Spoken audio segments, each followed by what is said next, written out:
Welcome to my sort of I guess pilot episode. I think figured I use AI to answer this question. But I use AI in a way that's how do you say it? Objective. I figured like, back in the day we used to have the what was it? The people in NCAA. They used to have the computers. They'd come through and they'd rank the system, and then they went to the committee. Well, I'm going all the way full circle. I'm going back to the computers. Um, so this is what I figured I rank the top 50 NBA players all time using these metrics, and I tried to do it in a way that they kind of gave not just everybody a shot, but it didn't just say, hey, this person has the most rings and end all of conversations. I don't really go by that. Oh, myself, I gave it some thought and I was like, maybe I'll tweak it in the future and try and see if, you know, I can get something that kind of sits right. But these are the metrics that I chose to use. So it's the most important is championships. I gave that a weight of 25% of importance. How many championships did you win compared to everybody else? I think that's important. I think a lot of people they say, "Hey, did you win?" And that kind of sits at the top, especially if you've done it, consistently and you were the big person. And what better way to mark were you the biggest person than your points scored? I put that right at 18%. Now, I know what you're thinking. You're like, "Hey, well, Karl Malone is what is he third all time in scoring?" And so that's going to make him look better. No, because he doesn't have any rings. So while he can be, if you just had those two metrics, he would be, if you just had scoring alone, he would be number three. But then I also went into more detail and I said, how many points did you score compared to everyone else? But overall, per 38 minutes. I think when you look at the per 38 minutes, some people they go into a game and they would just throw like Clay did. He hit you with 30 points in a quarter one time. Well, that might, if you look at that game in specific, that game where he scored 30 points in a quarter might look different than a person who consistently scored 40 who scored 30 points over a 48-minute game that went into double overtime or something like that. Um MVPs. How often do we recognize you're the best player? MVPs are subjective, but I allowed it. You know, I think MVPs can sometimes go to the wrong person, but you know, I still put it in there. Um, Heats. I think that the best version of you should be the representation of you. Like, it shouldn't count against. I think I wrote it at the end too. It shouldn't count against Kareem the last 2 or 3 years if he was just, averaging 12 or 13 points. It shouldn't count against uh Shaq, towards the end. It shouldn't count against Kobe at the end. I just don't think just because, Father Time caught up with them that we should hold that against them. I think we should look at the very best version of those players. Perception. How did we look at you?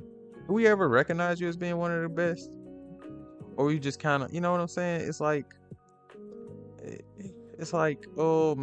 I guess you can look at it like some players like let's take Kevin Garnett. He's my favorite power forward all time. But do I look at him and I think like, hey, he's one of the GOATs? And I'm just like, wow, I think he's like he just kind of misses the boat. And you know what I'm saying? Like I said, he's still my favorite, but he's just not quite there. So that's what I think when I think of perception. And I look at competition. Like when you played, did you beat any of the GOATs, or did you beat anybody who was recognizable? You know, some people got kind of the benefit of maybe an injury or two, like Kawhi Leonard when he won with Toronto. He beat Golden State, but he didn't beat Gold. He didn't beat the Warriors. You know what I'm saying? He beat a really good team, but he didn't beat the Warriors that we know. And I don't mean to hold it against him, but it does matter. Other accolades, things that I just couldn't put together, but I think they all add up to something. Um, it's assists, rebounds, steals, blocks, all-star selections, gold medals, first team all pros defenses, first team all defenses, and how efficient you were and things like that. I think all these metrics come together and they kind of can in the weight that I put to them, maybe I can tweak them a little bit, but you guys can all kind of argue amongst yourselves. I understand that certain things just don't matter, and I guess I no need to eat up all this time.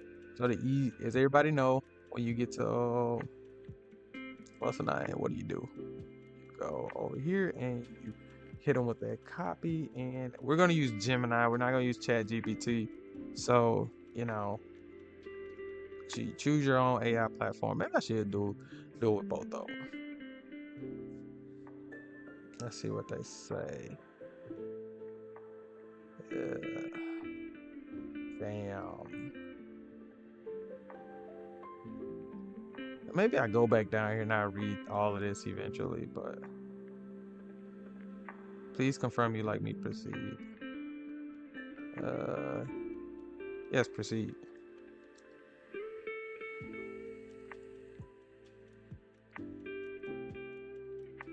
Oh, so they're thinking. Let's see. As for comprehension, data-driven ranking, which is excellent as discussed by generating. I'm kind of scared. So I don't know what order they're gonna do it in. First take. You know what I'm saying? No marination, but this thing is still going. So let's look back. God damn! Oh my god! I swear to God, I had nothing to do with this, but I did kind of This is crazy. This is crazy. I want to go. Hold on, what? Why is this? Why is this like this? Maybe I should use ChatGPT.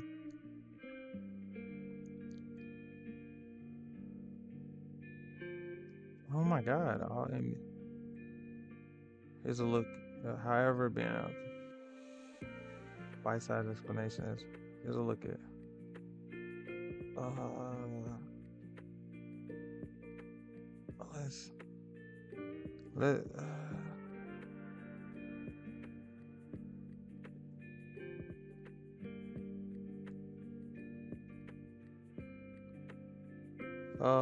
Let me see. Make the list top 50 in order. Let's just do it like that.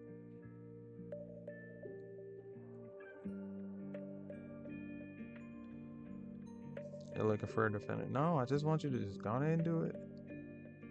Yeah. Okay, let's start over. Right, this list is biased. Huh.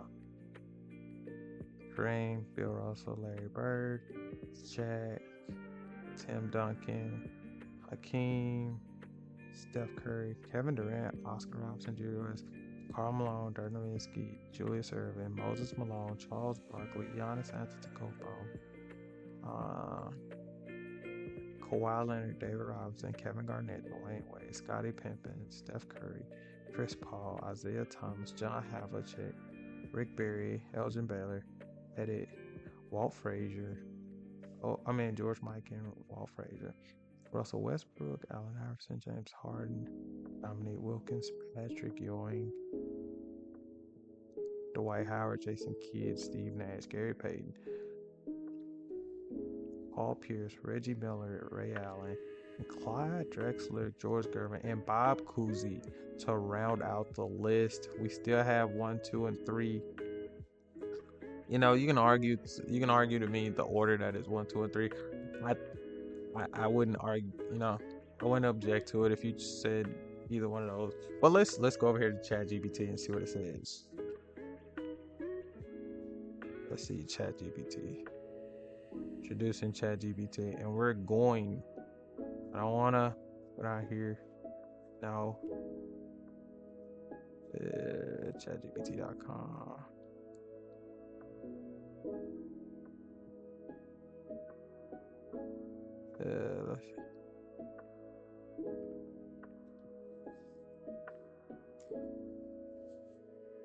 Let's see what they come up with. Cool, and ChatGPT threw it another way. And Wilt Chamberlain Magic. And number 9. Oh, they moved my boy to number 9. Hakeem. Make the full top 50.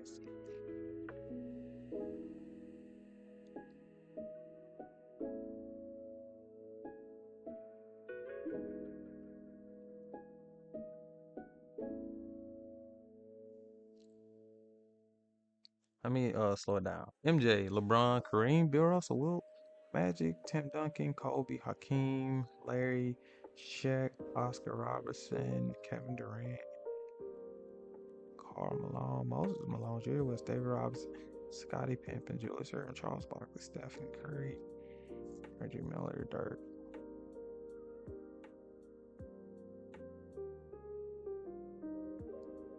And ending with Dirk Nowitzki and Tracy McGrady. Oh my God, I feel like they're higher on my list. But hey, that's the list. And if you found this video interesting, be sure to give a like and all the other good stuff. Hopefully to shed some light over a more objective approach. Could tweak some things. I could make some things outweigh each other and maybe get a different response. But I think I like ChatGPT's list a little bit better. Even though my favorite player is at number 8, and he used to wear number 8, so that's fine with me. Yeah, it's a good list. I would swap Shaq with Hakeem, and I'd probably move Kobe up to number 5. No, I'd move him up to number 4 or 5. Quite honestly, I can make an argument either way, but it is what it is.